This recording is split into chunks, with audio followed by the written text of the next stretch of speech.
percurso aqui em Portugal e depois tive vários anos no estrangeiro em consultadoria, em banca de investimento.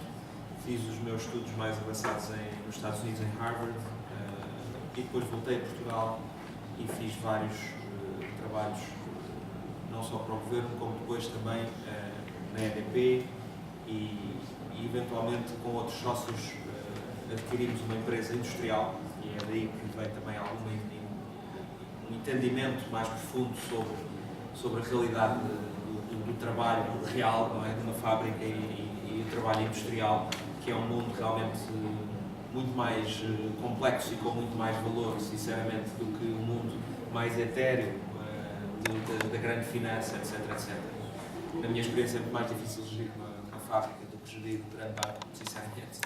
Não há a menor dúvida, são desafios completamente diferentes e ultimamente tenho estado, sou investidor, por conta, digamos, da Caixa Geral de Depósitos, estou a gerir os fundos de investimento da Caixa Geral de Depósitos e investimos em empresas também no setor metalúrgico.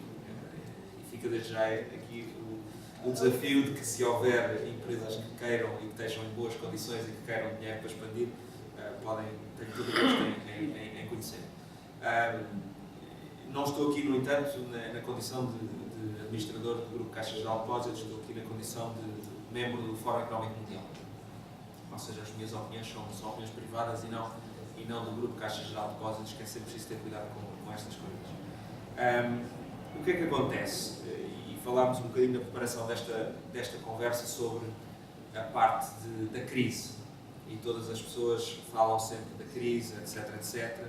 E da situação de Portugal e de outros países mais afetados pela crise, alguns dos quais estão aqui também representantes presentes, sobre se isto tem fim, não tem fim, como é que o diálogo social pode ser importante.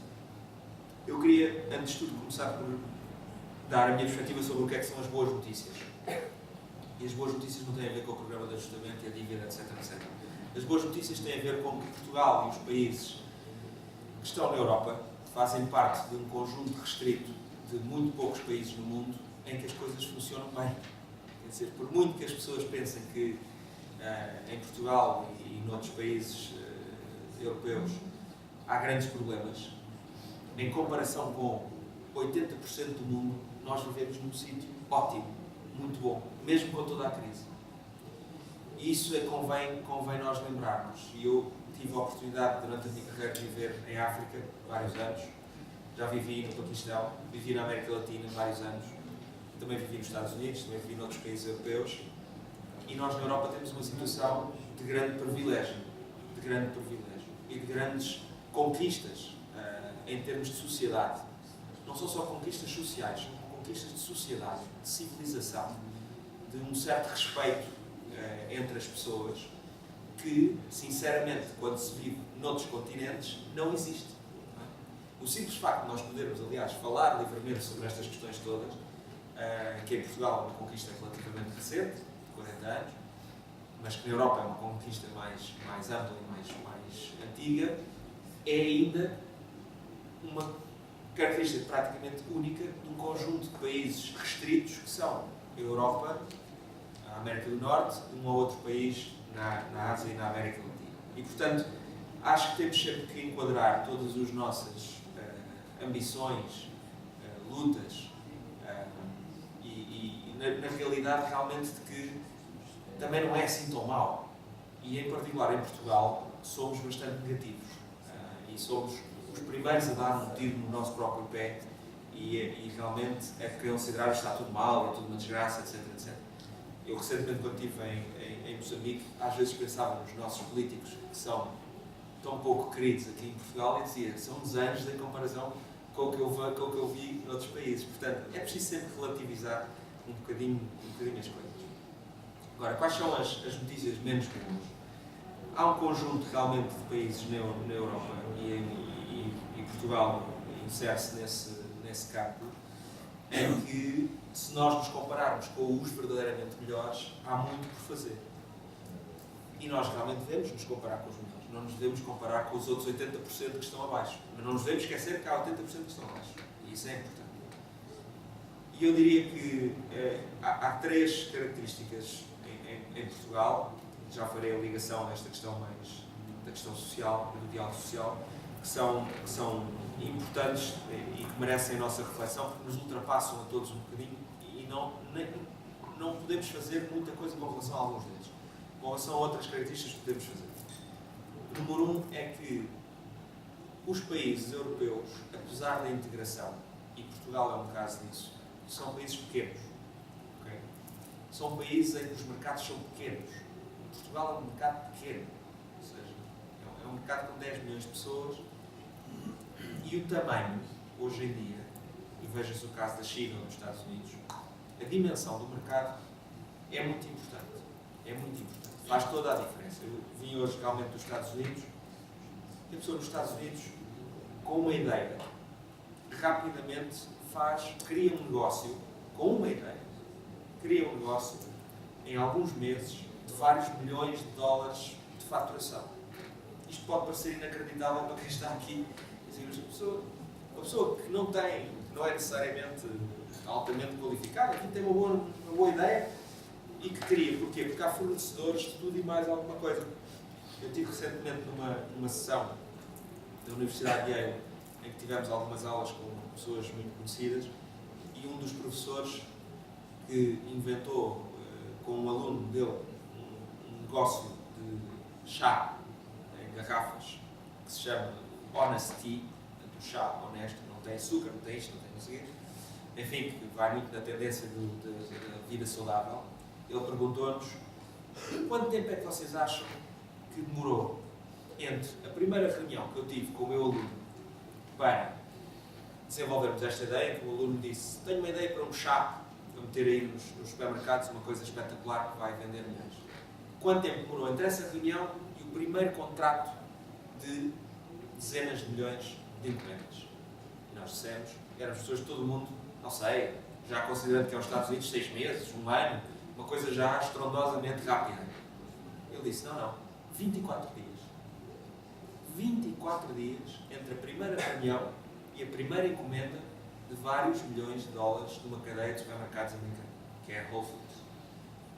Isto tem a ver com a complexidade do mercado, a dimensão do mercado e o facto de que eles não tiveram que produzir o chá, não tiveram que distribuir o chá, não tiveram que fazer nada, exceto inventar o chá e ter a primeira reunião com a companhia de supermercados que os representou, os recebeu imediatamente. Imaginem, na Europa ou em Portugal, a pessoa ser recebida imediatamente pela Sonai para ir vender o seu chá. Não acontece. Portanto, isso toca no meu segundo ponto. Portanto, primeiro é a dimensão do mercado é fundamental e nós não estamos em mercados grandes. E a segunda grande questão é a abertura à mudança. É a abertura à mudança. E aqui já nós começamos a poder fazer alguma coisa nós próprios, como pessoas e profissionais, qualquer que seja o nosso nível hierárquico, qualquer que seja a nossa dimensão.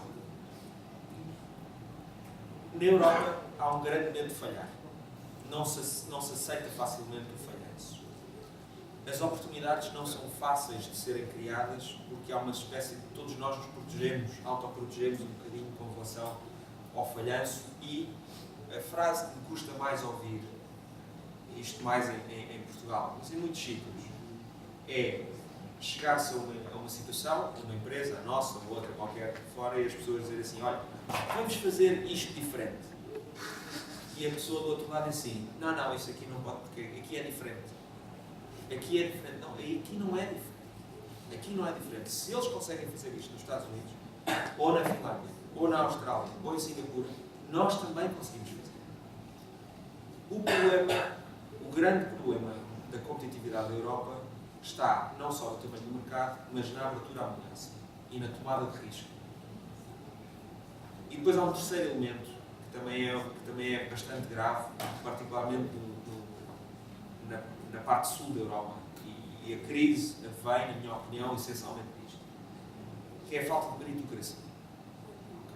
Meritocracia. Ou seja, as melhores pessoas ou estão colocadas nas melhores posições ou a coisa não anda. E critica-se muito por vezes, os Estados Unidos, peço desculpa de usar o exemplo, mas é sempre um bom exemplo, por muito que a China seja a maior economia mundial neste momento, ou quase, não há comparação possível. Nos Estados Unidos é que aparecem os Bill Gates. Nos Estados Unidos é que aparecem os Mark Zuckerbergs que fundaram o Facebook com 20 e tal anos e são multimilionários. Não era por ele ser filho de alguém. Não era por ser do partido. Não era por ser da maçonaria. Não era por ser nada disso. Não era por ser do Benfica. O José Segar era do Benfica.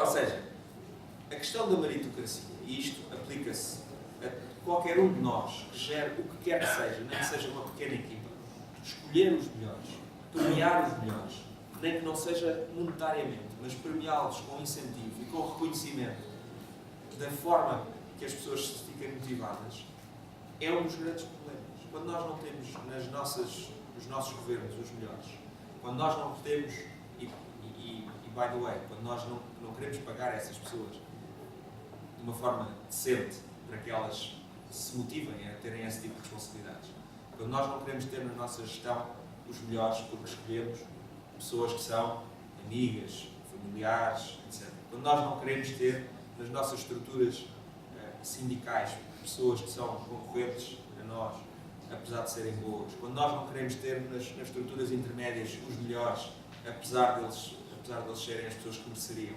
porque há outros interesses e porque há outras questões, não nos podemos depois queixar que as coisas não funcionam bem. Isto não é um problema do governo. Isto é um problema da população em geral. É um problema nosso, profundamente cultural. O mercado anglo-saxónico é um mercado muito mais meritocrático. Não é por acaso que o norte da Europa e que os Estados Unidos, etc., são países mais ricos. Não é por acaso. É porque, em geral, as melhores pessoas ascendem a lugares de maior decisão, são pessoas mais informadas, têm mais educação, têm mais conhecimento e são recompensadas por isso. Já lá iremos ao tema da desigualdade, etc. Mas há temas que são, o tamanho dos mercados é o que é na Europa, a abertura da mudança é baixa e a meritocracia, em muitos casos, é inexistente. Ora, com isto tudo, não há muito para distribuir. E o problema é esse. Portanto, a questão é, distribuímos por quem? Por quem é o dono ou por quem trabalha? Como é que se faz essa divisão? Fala-se muito da qualidade dos trabalhadores e da qualidade da gestão. Eu acho que, em geral, o problema está mais na gestão do que propriamente nos trabalhadores. Porque, ao fim e ao cabo, quem gere é que dita as regras. E a verdade é que, quando se vê trabalhadores portugueses, dos Ronaldos aos trabalhadores mais desconhecidos, a trabalharem em sistemas bons, em sistemas como a Alta Europa, ou na Suíça, ou em Londres, ou em banca de investimento em Wall Street, porque há portugueses em todos os níveis do mundo inteiro, eles num sistema bom funcionam bem. Portanto, o problema está mais na gestão do que propriamente nos trabalhadores. Sendo que, quanto mais qualificada for a mão de obra geral, melhores decisões serão tomadas. Porque é certo também que, em comparação com outros países europeus, o sul da Europa tem um problema de falta de qualidade e de rigor. E isso tem a ver com uma certa preparação também das pessoas em geral. A falta de rigor, a falta de fazer a coisa bem feita. Não é só uma questão de motivação, é uma questão de conhecimento também. Eu dou sempre como exemplo, a pessoa vai a uma aldeia na Suíça ou na Suécia e as aldeias são impecavelmente bonitas, e não foi o Estado que fez, não, são as casinhas das pessoas que são impecavelmente bonitas. E a pessoa vai a uma aldeia noutros países menos desenvolvidos e está tudo sujo, tudo partido e tudo. Portanto, isso tem a ver, não é com os governos, é com a própria cultura da pessoa e com o nosso nível cultural, que está a aumentar, mas que ainda não é o suficiente. O diálogo entre os trabalhadores e a gestão, e a mim custa-me fazer esta distinção, porque parece que é mais ou menos tudo a mesma coisa, ao fim e ao cabo. Não é? Toda a gente trabalha, tudo se resume a uma empresa que tem que gerar dinheiro para ser distribuída entre salários, entre dividendos e entre benefício para o consumidor. Portanto, é uma distinção que não me faz muito sentido hoje em dia, mas é um diálogo que ainda se caracteriza em muitos países e em Portugal por alguma falta de bom senso e por muita falta de boa vontade. De parte a parte. Para mim é um bocadinho como esta coisa entre a esquerda e a direita. Não há esquerda e a direita. Há um objetivo, que é fazer as coisas bem feitas. Não há trabalhadores em gestão. Há um objetivo, que é ter empresas saudáveis ou empregos saudáveis em que as pessoas ganhem bem, sejam felizes e que os consumidores que compram aqueles produtos fiquem contentes, etc. Portanto, infelizmente há muita falta de bom senso de parte a parte.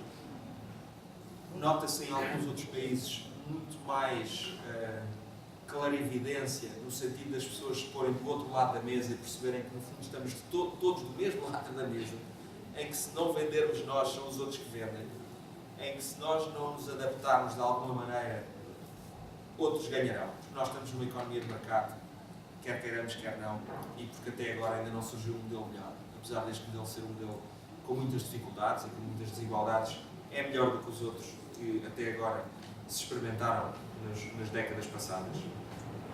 E, portanto, o diálogo social não é só um diálogo de ceder ou fechar. É um diálogo muito mais construtivo, em que, sim, tem que haver cedências de parte a parte, mas o que as pessoas têm é que acordar num objetivo comum antes de haver qualquer diálogo. O objetivo dos sindicatos ou dos trabalhadores não deve ser, digamos, ter uma maior fatia de um bolo. O objetivo de ambas as partes deve ser crescer o bolo o mais rapidamente possível, antes que os outros o façam e que acabem com o nosso bolo. E isso é que está a acontecer. Ou seja, aliás, nesta última década, com a entrada da China na Organização Mundial do Comércio, notou-se realmente uma grande perda de postos de trabalho para a Ásia, por questões de competitividade salarial, etc. Muito injusta, dirão alguns, porque as pessoas lá não têm as mesmas condições sociais que têm aqui. Portanto, é uma competição relativamente injusta. Mas isso também permitiu a que pessoas do outro lado do mundo, milhões de pessoas, passassem a ter empregos e, portanto, também subissem a sua própria qualidade de vida. E nós também não podemos esquecermos que os outros do outro lado do mundo também têm direito a ter um emprego. E, portanto, nós temos é que ser melhores, temos que ser mais competitivos, temos que fazer coisas mais bonitas, mais interessantes, mais competitivas, mais inovadoras. E isso não se faz tentando retirar a uns e dar a outros. Faz tentando aumentar realmente a nossa competitividade, não baixando custos, não baixando salários, mas aumentando o valor e aumentando o valor das coisas que se produzem. Portanto, em geral, ver do outro lado, não ter uma posição de adversário, e eu, na minha experiência como gestor industrial, sempre me insurgi com relação a alguns acionistas cujo objetivo era despedir mais X% de pessoas que ganhavam 500 euros. Eu sempre disse, não serve para nada. Eu posso despedir mais 10 ou 20 pessoas, vou continuar a não vender. O que eu tenho é que criar produtos melhores e que os meus consumidores gostem. Não é por despedir 10 ou 20 pessoas que vou... E também não é por despedir mais uma pessoa ou outra de 10 mil euros, que ganhe 10 mil euros, que também vou salvar a situação. Não se trata nunca de questão salarial, em última análise. Trata-se de uma questão de estratégia e de produto e de marketing e de se nós vendemos ou não vendemos. E eu acho que é essa perspectiva que falta muitas vezes a ambas as partes em todo o lugar. Por outro lado, e isto é uma questão que entra sempre nas questões, que é vermos o bem do conjunto face ao nosso próprio bem pessoal. É muito difícil. Eu acho que muitas vezes, tanto a gestão como os trabalhadores e os representantes sindicais estão mais a ver o seu próprio ângulo do que propriamente o ângulo do bem de todos. Isto é um problema, claramente. É uma falha humana, não é? Nós temos sempre tendência para ver o nosso interesse e não o interesse de toda a gente. Mas é fundamental percebermos qual é que é a situação concreta que está em causa. Uma última nota sobre o futuro do mundo e a questão da desigualdade, porque é uma questão que afeta e que tem a ver com esta questão da repartição dos benefícios e com o diálogo social. A desigualdade é um problema crescente. É um problema minorado se os que têm menos ou menos forem crescendo também, forem ficando melhores, forem ficando mais ricos. Enfim, há uns muito ricos, mas se os outros de baixo ou menos também ficarem ricos, já não é mau. Mas é um problema de concentração de riqueza hoje em dia grave. E grave não ao nível que se pensa só das classes mais baixas ou médias, mas mesmo as supostas classes médias altas hoje em dia, no mundo, já não têm acesso a determinados bens, porque a classe super alta já fez com que esses bens ficassem tão caros, que já nem as pessoas que têm bons salários os conseguem pagar. Enfim, é um problema menor, o problema é os demais, mas em todo o caso é um problema muito mais profundo do que se pensa e que afeta muito mais pessoas do que se pensa. Não é uma questão só de machos. É uma questão de que há um grupo muito restrito de poucas pessoas e entidades no mundo que concentra uma grande parte da riqueza. A questão é que ninguém ainda conseguiu encontrar uma solução, porque no passado, quando isto aconteceu, e isto foi uma tendência desde sempre, não é? Desde os tempos romanos, desde sempre que houve um problema de concentração de riqueza, e esta concentração de riqueza só se resolveu por duas maneiras, revoluções ou guerras. Nunca houve uma outra maneira de resolver esta situação de concentração parcial da riqueza nos imperadores, nos reis, nos financeiros, nos banqueiros, sei lá. Enfim, há sempre qualquer coisa que acontece.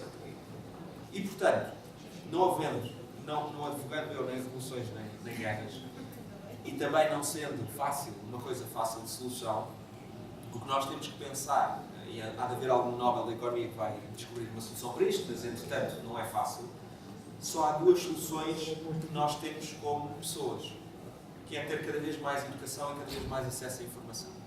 Porque a grande desigualdade hoje em dia faz-se na educação e na informação. E no acesso a novas tecnologias, no acesso a mais formação, no acesso das gerações novas. Se não formos nós, ao menos que sejam os filhos, os netos, que tenham a melhor educação possível para que eles possam ascender o mais possível e serem o mais felizes possível. Mas a desigualdade por si própria não é um problema fácil de se resolver com limitações salariais, com impostos sobre os ricos, porque isso são tudo falácias. Porque uma pessoa que é rica para uns é pobre para outros. E um que é pobre para uns é rico para outros. É tudo relativo. E cada pessoa tem a sua. E nós aqui em Portugal, os ricos são muito pobrezinhos. Ou seja, aqui a pessoa paga o máximo dos impostos logo a partir de poucos euros.